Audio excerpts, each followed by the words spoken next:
orthopedic recertification. These are my disclosures. The goal of this talk is not to cover all spine surgery. It's to cover the most commonly asked questions and concepts and provide some high-yield facts. We're going to cover biomechanics and basic science, spinal trauma, spinal cord injury and associated syndromes, degenerative conditions, spinal infections, and spinal deformity.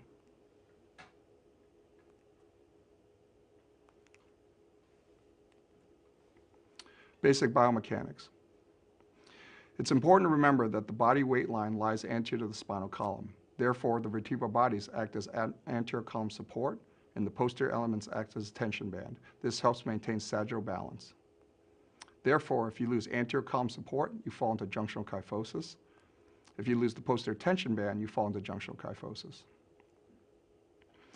In this illustration here, we have a patient who has a burst fracture, who's lost anterior column support as well as the posterior ligamentous complex. As a result, the reconstruction involves restoring the anterior column and pedicle screw and rod fixation to restore the posterior tension band.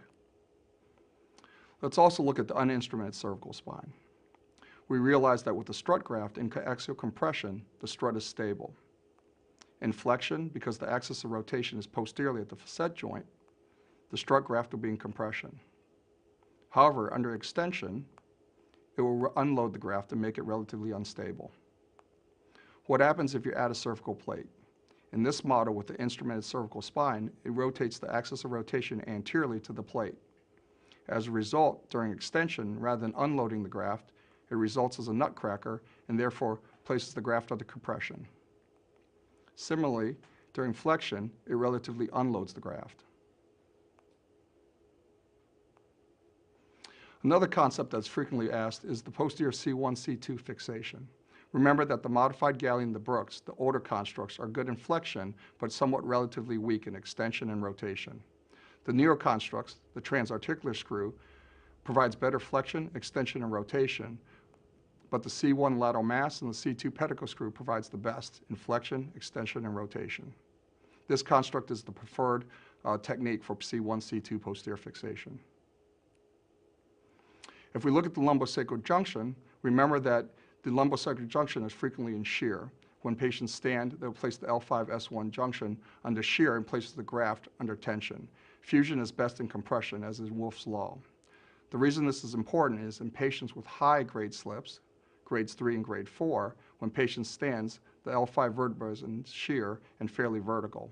In these cases, instrumenting the L4 will help provide a more horizontal vertebra and therefore increase fusion rates. So for low grade slips, fuse the L5-S1. For high grade slips, extend the fusion up to L4.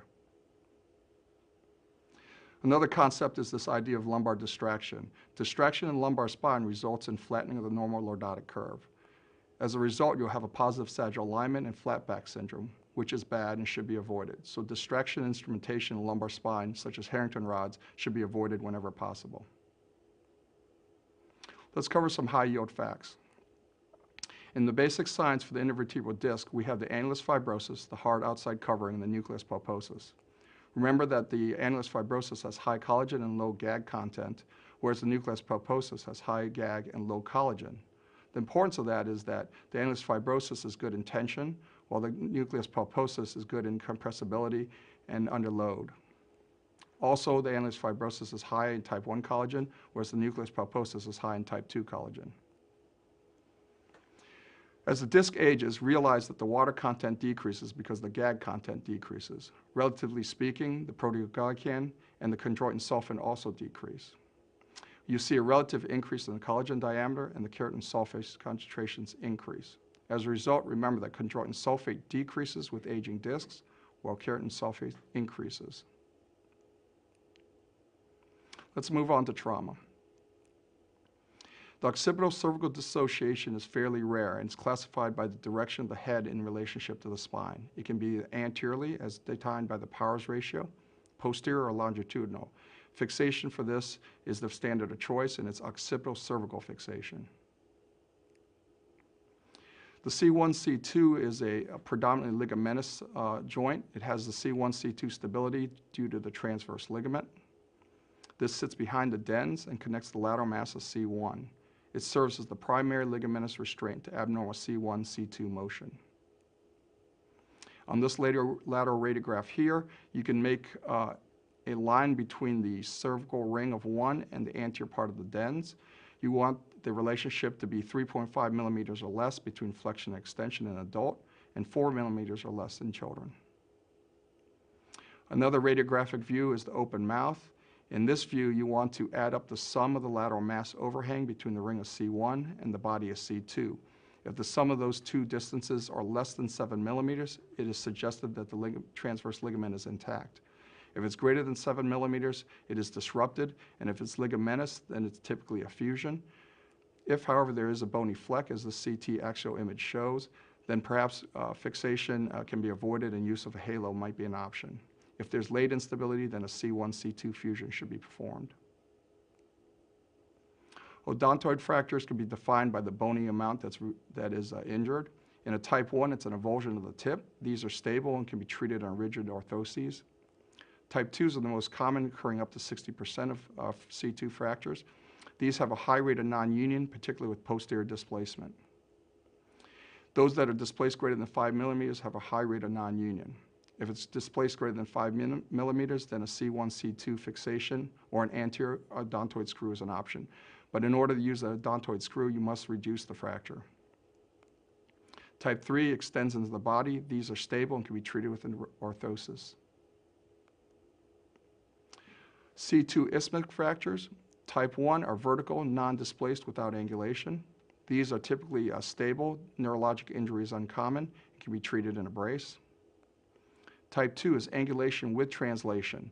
In these, some extension, a little bit of traction will reduce the fracture, and immobilization in a brace for 3 months.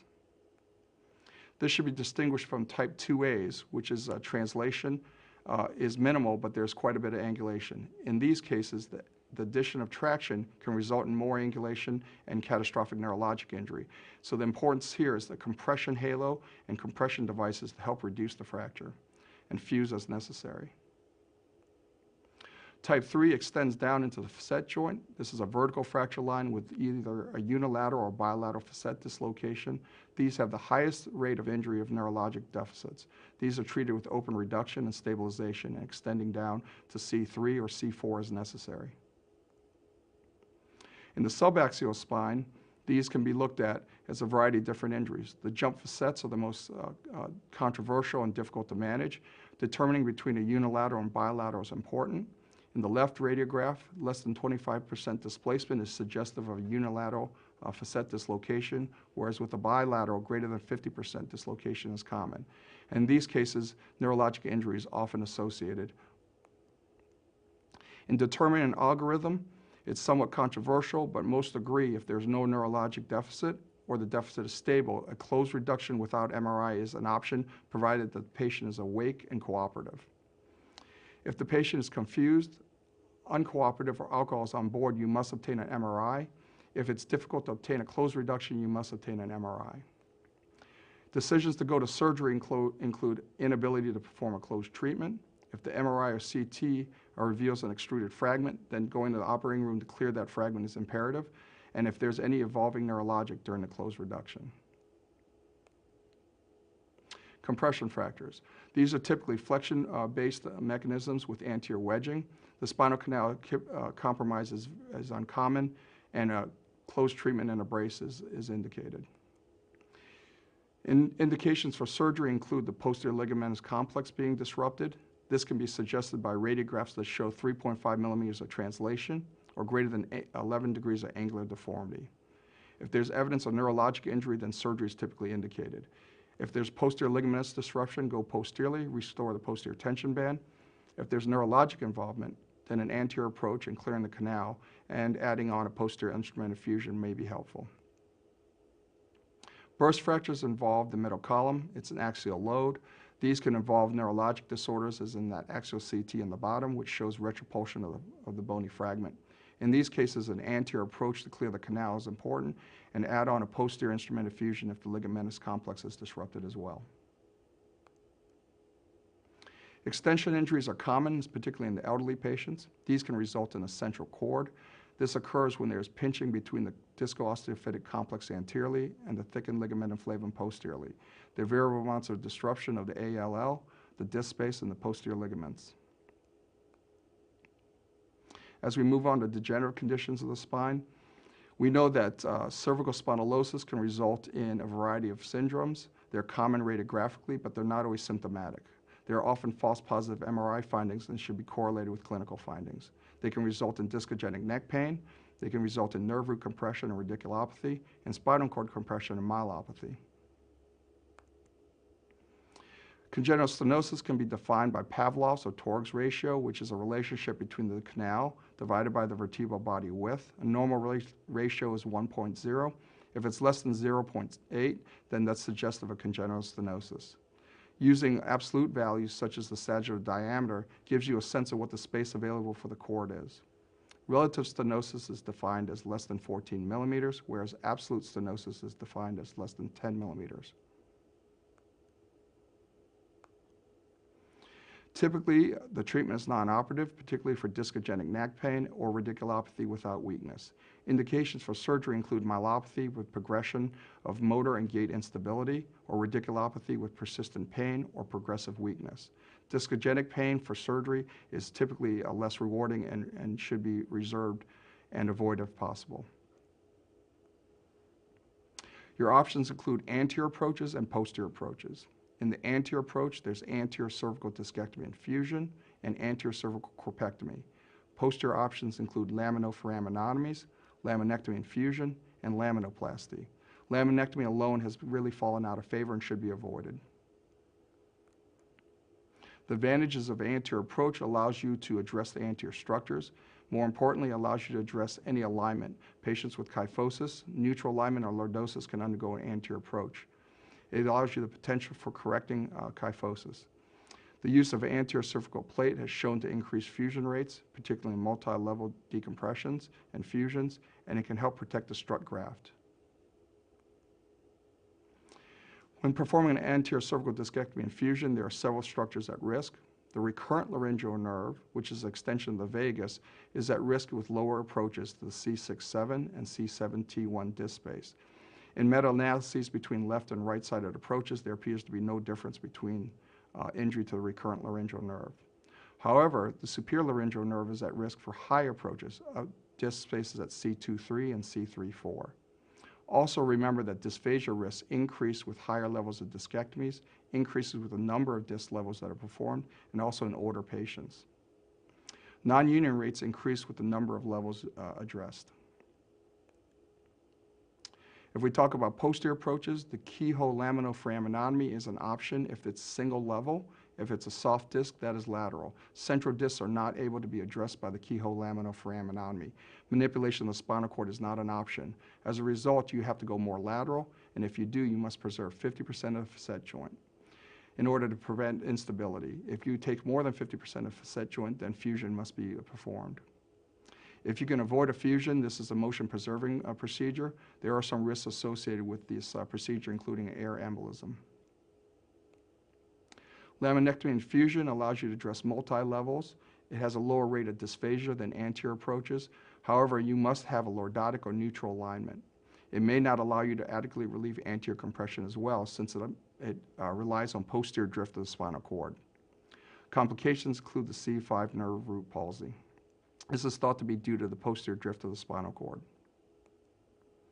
Laminoplasty has also gained some interest. It allows you to address multi-level stenosis with decreased airway and dysphagia, but it's also a motion-preserving procedure. The biggest disadvantage is that it cannot be performed in kyphotic patients. Patients with kyphotic alignment must require either an anterior approach, or if they're flexible deformity, then they can be a laminectomy and fusion. In addition, post-op neck pain after laminoplasty may be greater than in laminectomy and fusion. The C5 nerve root remains at risk with laminoplasty as it does in laminectomy and fusions. Ossification of the posterior longitudinal ligament. This can result in cervical stenosis. It's more common in Asian population, but it's also seen in non-Asians. Typically, the approach is a posterior approach. There's a high incidence of dural leaks with anterior-based approaches due to the fact that the OPLL can erode into the dura. Rheumatoid arthritis. This is becoming less and less common with new DMARDs medications, but in the patients with rheumatoid arthritis, up to 90% can have cervical spine involvement. The most common involvement is the atlantoaxial subluxation, occurring up to 80% of patients. The importance here is obtaining preoperative radiographs. If patients are undergoing hand surgery or joint reconstructions, they should still have a cervical evaluation. Obtaining flexion extension radiographs on the lateral view can help determine instability at the C1-C2 junction. If we start proximally with the atlantoaxial subluxation, the lateral radiograph, greater than 3.5 millimeters is very common in rheumatoid patients and is suggestive of the transverse ligament disruption. Greater than 7 millimeters implies that the alar ligament and the apical ligaments may be disrupted as well. Looking for distance in the posterior atlanto-dens interval. This is the distance between the back of the dens to the posterior aspect and the anterior aspect of the ring of C1. If there's a relative stenosis, if it's less than 14 millimeters, and absolute stenosis if it's less than 10 millimeters. Indications for surgery include neurologic compromise and instability. Stabilization of C1-C2 is all that is needed. However, if there is superior migration, as the dens starts to migrate up into the foramen magnum, you'll have atlantoaxial invagination. In this case, that's due to bone loss between the occiput and C1 or between the facet joints of C1-C2. In these cases, surgery is indicated if there's neurologic compromise or if the dens migrates up into 5 millimeters or more into the foramen magnum, or the cervical medullary angle, which is defined between the pons and the medulla and the cervical spine, is less than 135 degrees. In these cases, myelopathy can present as well as sudden death. As a result, fixation includes occiput to C2. In these cases, the pannus typically resolves after a solid fusion. If the pannus persists and symptomatically requires resection, then a transoral approach is required. With progression, it goes on to subaxial spine subluxation. This involves 20% of the case and is seen as staircase stepping of the subaxial spine. In these cases, facet joint erosion and erosion of the uncovertebral joint can result in instabilities below the C2. Indications for surgery include neurologic compromise, space available cord less than 14 millimeters, and in these cases, extend the fusion down to the lowest level of subluxation, which is frequently T1 or T2. Neurologic impairment can be defined by the Ranawat classification. The most important point to note here is that in grade 3, which is objective weakness, to define patients who are ambulatory, the 3A, versus the non-ambulatory wheelchair-bound rheumatoid patient, which is 3B.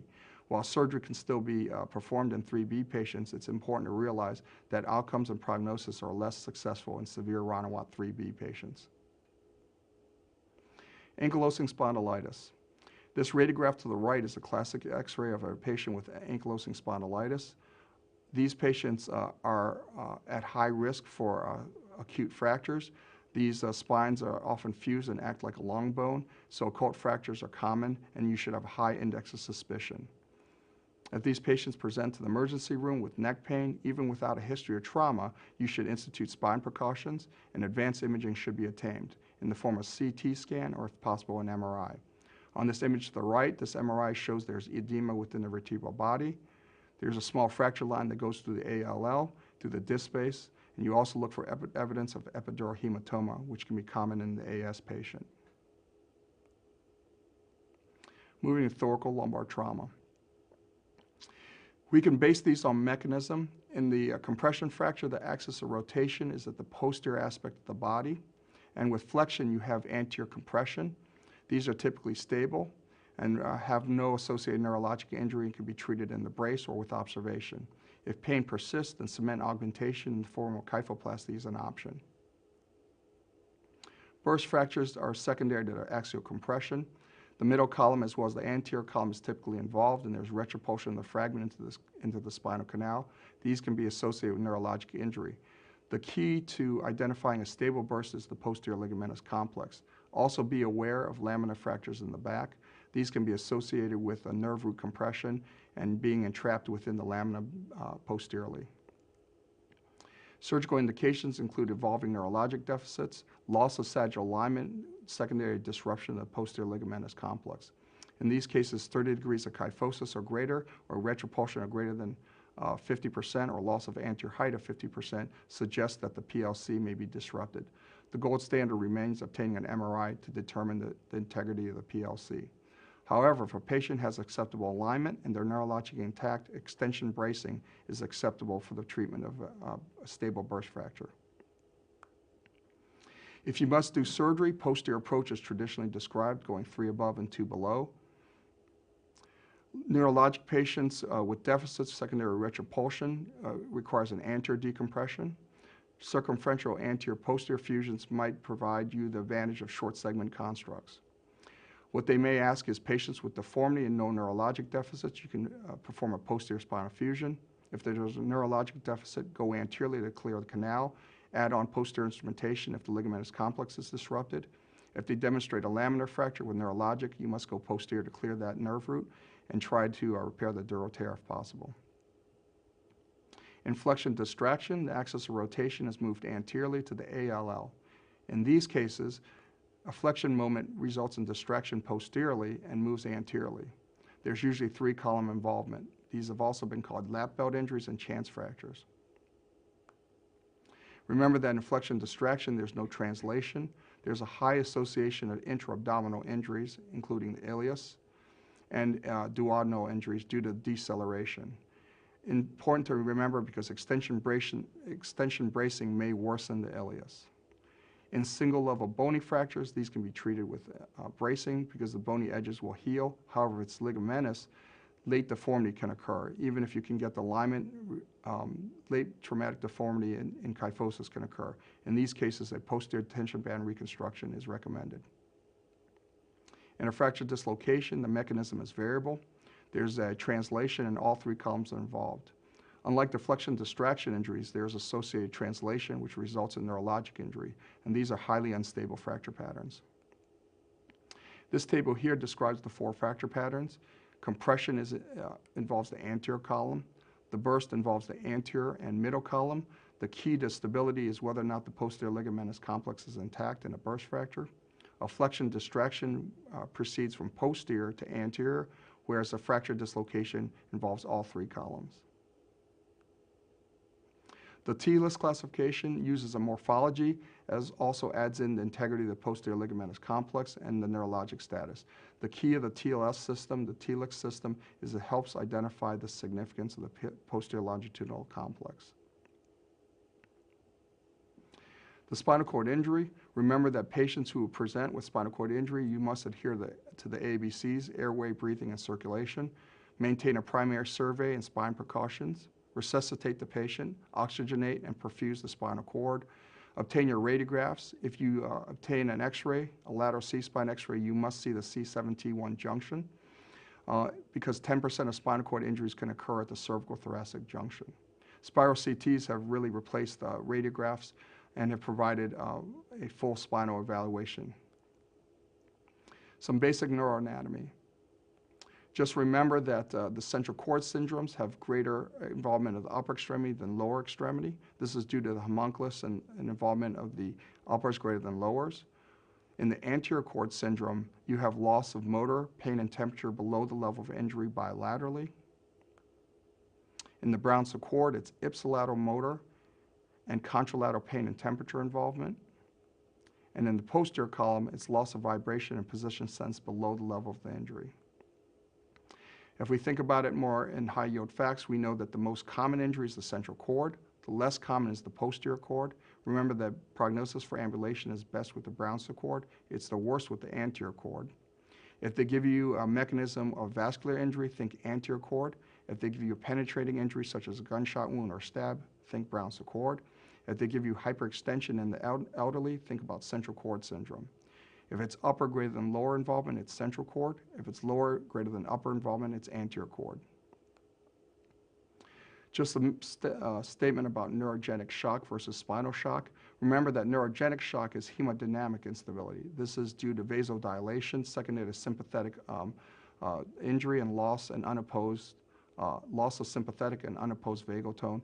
In these cases, the vasculature dilates and patients are hypotensive. Because the sympathetics are injured, they're unable to mount tachycardia, and it's hypotension with bradycardia. The treatment includes monitoring, providing fluids, and then vasopressors. This should be distinguished from spinal shock, which is not a hypotension or hemodynamic instability. In spinal shock, this is injury to the spinal cord, and due to metabolic derangement, patients have inability of flow of their spinal column and may have motor and sensory loss. However, this may not be permanent and unable to determine if it's complete or an incomplete until the end of spinal shock. The end of spinal shock can be determined by the return of bulbar cavernosus, which is the lowest reflex arc and occurs after 48 hours. Remember that if it's complete, if there's no motor or sensory level below the injury, and incomplete if there's partial motor or residual sensory. Therefore, a careful neurologic exam should include a rectal exam to look for sacral sparing, which is perianal sensation and retention of perianal sensation. Conus medullaris versus cauda equina syndrome. Remember that in conus medullaris, this injury occurs at the level of conus, therefore it's at T11, T12, or T12L1. This results in isolated bowel and bladder dysfunction. This is in contradistinction from cauda equina syndrome, which happens below the conus, and it results from cauda equina compression. This is typically due to a large herniated disc or a tumor or something that causes severe stenosis. In these cases, there's lower extremity deformity, lower extremity dysfunction, as well as bowel and bladder dysfunction. These should be treated urgently or emergently for surgical decompression. Autonomic dysreflexia is due to sympathetic overdrive. This typically occurs in patients who are recovering in rehab. This can present as sudden hypertension, pounding headaches, flushing, profuse sweating, or blurred vision. These are potentially catastrophic hypertensive events. You should search for orthopedic causes, including undiagnosed fractures, obstruction of the urinary catheter, or fecal impaction. The use of high-dose steroids in spinal cord injuries is becoming more controversial. At best, it's considered an option, is no longer recommended or considered the gold standard. Remember that it's not indicated in patients who undergo gunshot wounds to the spine or patients who have peripheral nerve injuries. It's only for spinal cord injuries. So patients with stingers and nerve level injuries are not indicated for high-dose steroids. Just a comment about gunshot wounds to the spine. Remember that steroids are not indicated. The risks of infection outweigh the theoretical benefits. Bracing is usually not necessary unless the projectile involves both pedicles and greater than 50% of the vertebral body. What is often asked is what antibiotics should be used.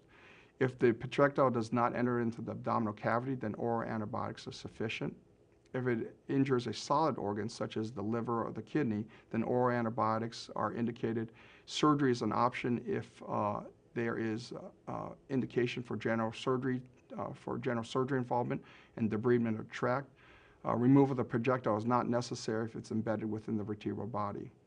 If there's involvement of the hollow organs, such as the small bowel or large bowel, then IV antibiotics for 10 to 14 days is indicated. Don't forget about the tetanus as well. Surgical indications include abdominal organ injury or deteriorating neurologic status. One way to think about determining when to remove the projectile is best understood of where the projectile is. If it's outside the spinal canal, it can be observed. If it's within the spinal cord, it depends on the level. If the projectile is at T12 or above, this is spinal cord level, so typically we'll observe those, and emergent decompression is not necessary. However, if the projectile is below at L1, then it's controversial, but consideration for surgery is an option. In these cases, this is the conus, and manipulation of the common dural sac can be performed. Thoracic and lumbar degenerative conditions. If a patient presents with back pain, we can create a differential diagnosis. If the back pain is worse with flexion, it's typically discogenic. If it's leg pain predominant, that's worse with flexion, then usually the disc is pushing on nerve causing leg pain. It's usually a herniated disc. If patients present with back pain, it's worse with extension. Think about posterior element pathology such as facet arthropathy, spondylolysis, or spondylolisthesis. If it's leg pain predominant, that's worse with extension and better with flexion. Think about neurogenic claudication and classic spinal stenosis. Once you create a differential, you can establish a treatment algorithm. Imaging is not necessary in the early period. Patients who present with less than 6-week history of symptoms can be treated conservatively. If they have persistent symptoms, then start with plain radiographs. There are some caveats, however. If patients have a history of trauma, if there's chronic steroid use, there's increased risk of compression fractures, or history of previous cancer, or other red flag signs, then plain radiographs should be instituted. Start with x-rays, and then move on to MRI. Remember that MRIs need to be correlated with clinical findings. False positive MRIs are common and can occur up to 93% of patients who are greater than 60 years of age. Discogenic back pain is back pain without radicular symptoms. In these cases, start with x-rays and then MRI. In the MRI, you may see decreased signal or on T2 imaging, known as the dark disc, and there also may be something known as a high-intensity zone, which is thought to be an annular tear. Discograms have fallen out of favor. The thought of using a needle for discograms might be that it increases the risk of disc degeneration. In general, for discogenic back pain, the treatment is non-operative. Very rarely is spinal fusion ever considered. This is an MRI, a T2 weighted axial and sagittal image. You can see here, this is the high-intensity zone, which is the annular tear, and thought to be fluid within the annulus. When a disc herniation occurs, one thing you want to try to identify is which nerve is being involved. In a common L4, L5 disc herniation, the most common location is posterior laterally. This is because the posterior longitudinal ligament is a relatively stout structure, and the disc herniation usually occurs just lateral to that. When that occurs, the most common nerve is the traversing nerve. So therefore, in an L4, L5 disc herniation, it would affect the L5 root. However, a far lateral herniation will affect the exiting root. So in L4-5 herniation, a far lateral will get the L4 root, and a foraminal herniation will get the exiting root. So posterior lateral will get the 5 root, a far lateral will get the 4 root, and a foraminal stenosis will result in exiting stenosis at the 4 root. Post-op imaging, MRI is your option of a modality of choice. If it's a revision or recurrent disc herniation, then an MRI with gadolinium is preferred. In this image here, this is a T1 weighted image. You can identify the laminectomy from the previous surgery. There's dark tissue here. Once you administer GAD, if it lights up, then this is granulation tissue or scar. Disc material is avascular and therefore would remain dark. Spondylolysis and spondylolistheses. Oblique radiographs are able to identify the pars. This is the Scotty dog sign, which is the collar noted here, which is the pars intra-articularis, and it's suggestive of isthmic slip or isthmic pars defect. Remember that the SPECT scan is the most sensitive test for the diagnosis of isthmic spondylolistheses.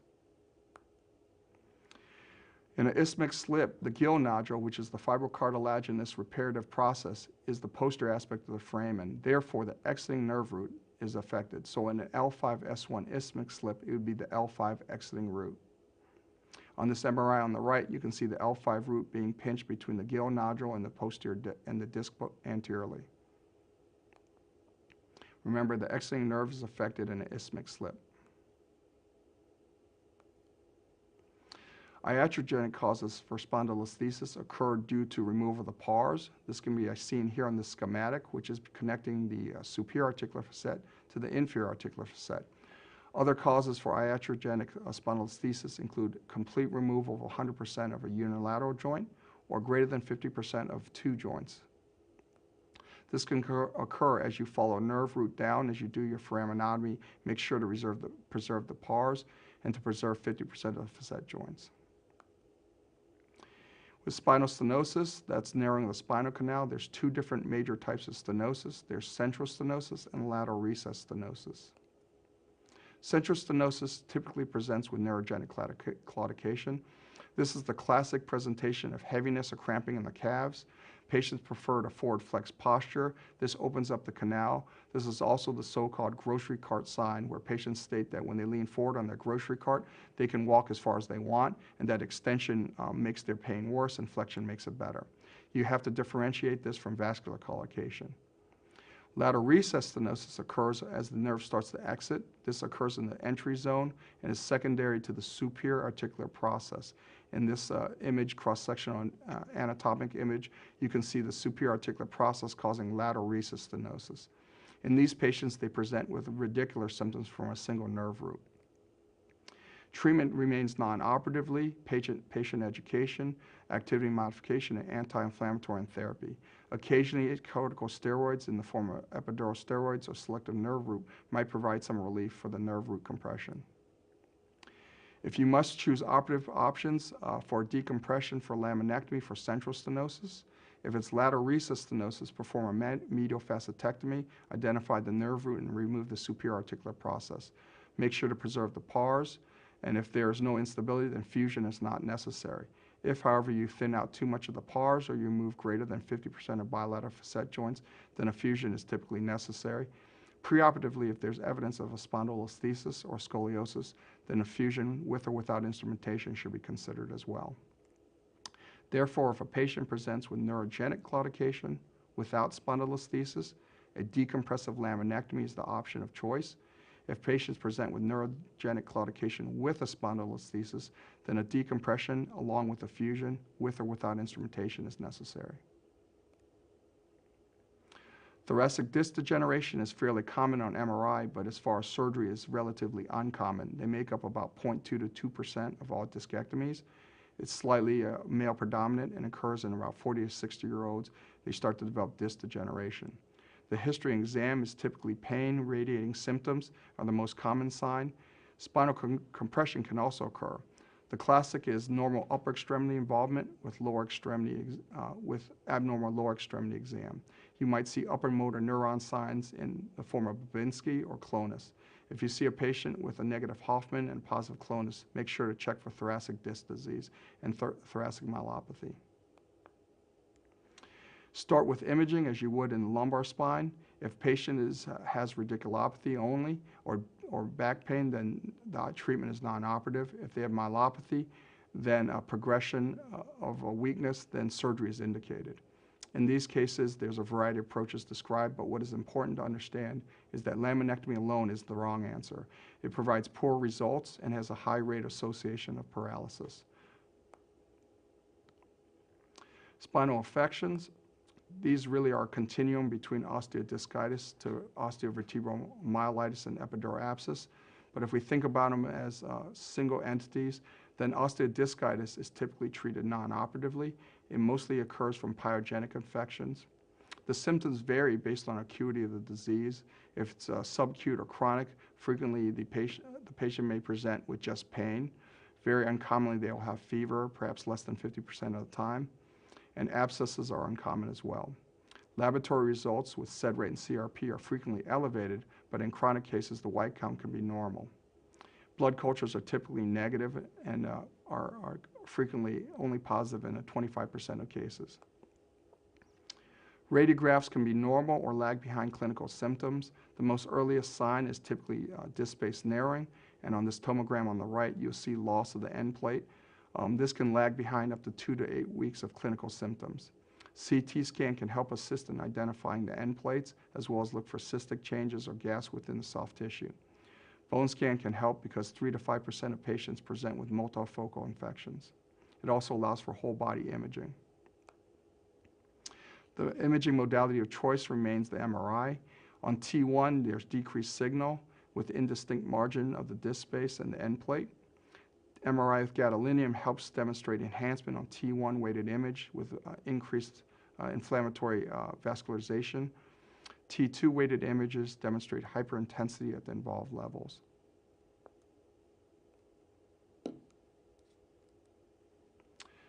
Empirical treatment includes parenteral antibiotics. 4 to 6 weeks of IV antibiotics is recommended. There's a higher failure rate with less than 4 weeks of treatment. Oral antibiotics can then be transitioned after 6 weeks of IV antibiotics. Obtain a SED rate and CRP. This allows you to follow your treatment. If the SED rate and CRP continue to improve, this is indicated that the treatment is resolving. If, however, the SED rate and CRP starts to increase again, consider a repeat biopsy or obtaining an open biopsy to better define if there's a secondary infection or a superinfection. Orthosis is usually not required. It is a component of osteodiscitis in the peds patient, but in adults, it's not necessary. It may be an option for pain control. Make sure to address comorbidities such as hypoxia, metabolic deficiencies, diabetic, and nutritional status. Also make sure to search for other underlying infections. Indications for surgery. If you're unable to obtain a diagnosis on biopsy or the biopsy is negative, or it's unsafe to obtain a percutaneous biopsy, then consider an open biopsy. If there's a clinically significant abscess, these are typically not well addressed with IV antibiotics and require drainage. If they undergo a medical treatment for 6 weeks with persistent symptoms or elevated SED rate that continues to rise, consider surgical debridement. And certainly if there's neurologic deficit or deformity or bony destruction resulting in malalignment or loss of alignment, then consider surgical decompression and stabilization. Tuberculosis spondylitis, this should be differentiated from pyogenic infections. The pathologic changes usually take a little longer to develop. The disc space is relatively resistant. In pyogenic infections, they start at the disc space. In tuberculosis infections, they preserve the disc space. There's usually more extensive bone loss, there's usually a larger paraspinous abscess, and frequently these result in greater deformity than pyogenic infections. The management of tuberculosis spondylitis involves debridement, but also more importantly, pyogenic and tuberculin medications, usually triple or 4 anti-TB medication is important to use in addition to surgical debridement. Indications for surgery are the same for pyogenic infections. If you're unable to maintain the diagnosis or they have deformity or neurologic compromise. Epidural abscess, these patients present more systemically ill than osteomyelitis patients. They often present with fever, chills, hypotension. These patients are systemically ill. This MRI on the right shows a T1 GAD MRI weighted image that shows a phlegmon with a central nidus. It's important that these patients are surgical. Medical management is rarely indicated for epidural abscess. Some considerations then for osteomyelitis. If you're going to do surgery, consider an anterior approach. This is because the pathology is from the disc space, so debridement of the disc is better accessed from the anterior approach, particularly in the cervical and thoracic spine. Rarely is isolated laminectomy an option. This might be an option in the lumbar spine, but if you perform that, you must perform a discectomy from a posterior approach in order to clear the osteodiscitis. Epidural abscess, the approach is based on the location. The vast majority of abscess are in the posterior aspect of the canal. If that's the case, then a posterior laminectomy alone is an option. If it's in the cervical and thoracic spine, then you must include stabilization along with the laminectomy. Make sure to preserve the facet joints. If there's an anterior epidural abscess in the canal, or if there is osteodiscitis or vertebral body involvement as well, then consider an anterior approach to address that component. Post-op surgical infections. Remember that preoperative antibiotics can reduce the infection rate by 60%. A single parenteral dose 30 to 60 minutes prior to incision can reduce that infection rate. Consider redosing in spine cases for prolonged surgical procedures greater than 4 hours, substantial blood loss greater than 400 cc's, or gross contamination. Continued use of antibiotics past 48 hours is not supported in the literature, and the use of topical vancomycin powder appears to have some benefit. Treatment protocols include irrigation debridement, hold perioperative antibiotics until after intraoperative cultures have been obtained. In regards to the instrumentation, if the instrumentation is well fixed, you can retain the implants. In regards to the bone graft, if the bone graft is loose, it should be removed. If it's vascularized and incorporated, it can be retained.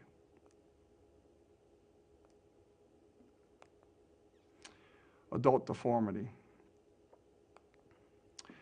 It's important to understand sagittal alignment. In this image on the left, the plumb line of C7 falls from the middle of the body of C7. It crosses the thoracolumbar junction at T12L1 and falls at the posterior corner of L5S1. If this falls anteriorly, that's considered a positive sagittal balance. Neutral is if it falls at the junction of L5-S1 or 5 centimeters in front of it, and negative is if it falls behind the L5-S1 junction. In this standing scoliosis radiograph, we can see this patient has a sagittal plumb line that is 15 centimeters positive, so this would be a positive sagittal balance. Spinal pelvic alignment. It's important to identify the relationship between the pelvis and the spine. The number that is most often quoted now is the pelvic incidence. This is an anatomic constant. It is defined from the center of the femoral head taken to the middle of the sacrum and a perpendicular down. This is related to the lumbar lordosis by 10 degrees. The greater the pelvic incidence, the larger the lumbar lordosis that you need in order to maintain sagittal alignment. Remember also that the pelvic incidence is equal to the sacral slope and the pelvic tilt. The larger the PI, the more horizontal sacrum, and the greater the lumbar lordosis. Let's cover some high-yield facts just to finish up. When looking at the applied anatomy for bone graft harvest, remember that anterior bone grafts place the lateral femoral cutaneous nerve at risk. This sits 1 to 2 centimeters from the anterior superior iliac spine. An injury to that will result in anterior thigh numbness.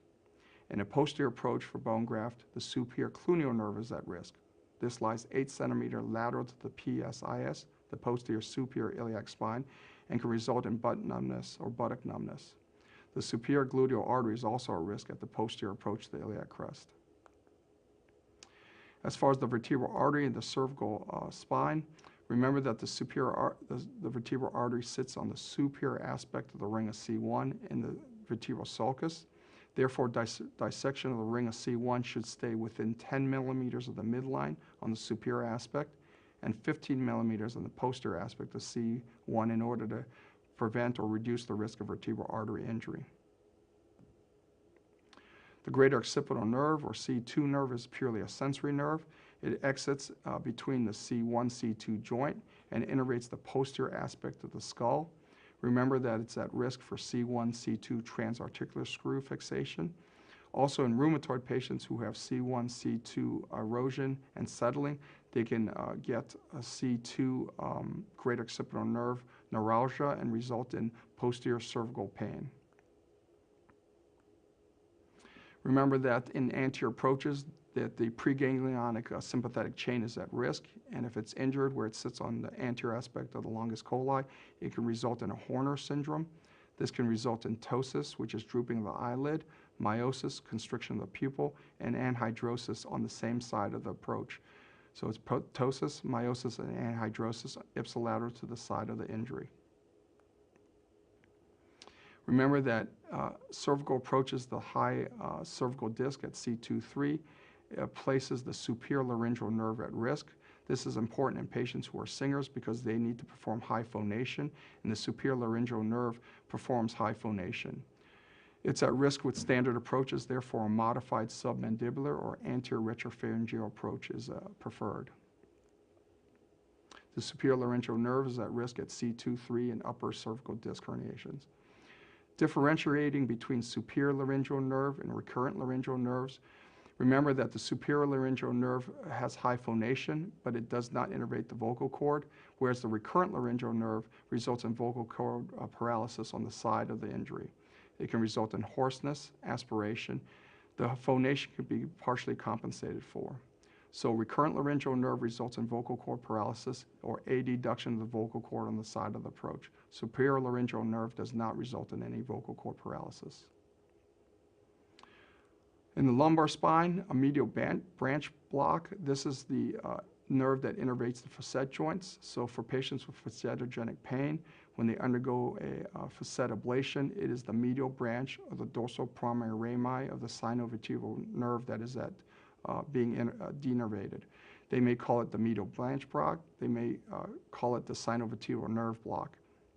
Both terms are acceptable. Intradiscal pressure increases from a patient laying supine to standing. The highest pressure is when sitting and leaning forward. This is the main reason that discogenic pain is worse with sitting, and also why patients with disc herniations prefer to stand, and that sitting aggravates the leg symptoms due to increased discal pressure. Remember that during approaches to the lumbar spine, anterior approaches can place the nerves at risk. In particular, remember that sexual dysfunction after anterior lumbar surgery has been well described. In the case of injury, it's from retrograde ejaculation due to sympathetic injury. This is the point and shoot. Remember that point is parasympathetic. It's erectile dysfunction. Shoot is sympathetics. It's retrograde ejaculation. Therefore, injury is due to the sympathetic chain, whereas dysfunction, erectile dysfunction, is not due to your approach. That's due to parasympathetics deep in the pelvis. The superior hypogastric sympathetic plexus lies on the anterior aspect of the L4, L5 disc and at the L5, S1 level, and is at risk for anterior approaches. Remember that a misplaced SI screw that is anterior to the SI joint places the L5 nerve at risk. This runs over the sacral ala and is at risk for an anterior placed SI screw. This is a classic MRI of a patient with a syrinx. On the left is a T1 weighted image. Remember that syrinx can occur late in spinal cord injury patients. They can cause scoliosis in patients who have a spinal cord injury, and they may present as Charcot joints of the shoulder or the hip. Also think about obtaining an MRI in patients who have increased spasticity or neurologic changes who are previously neurologically stable in the spinal cord injury. They may be presenting with a spinal cord and a syrinx in their spinal cord. All right, that finishes up our spine section. Good luck on your exam.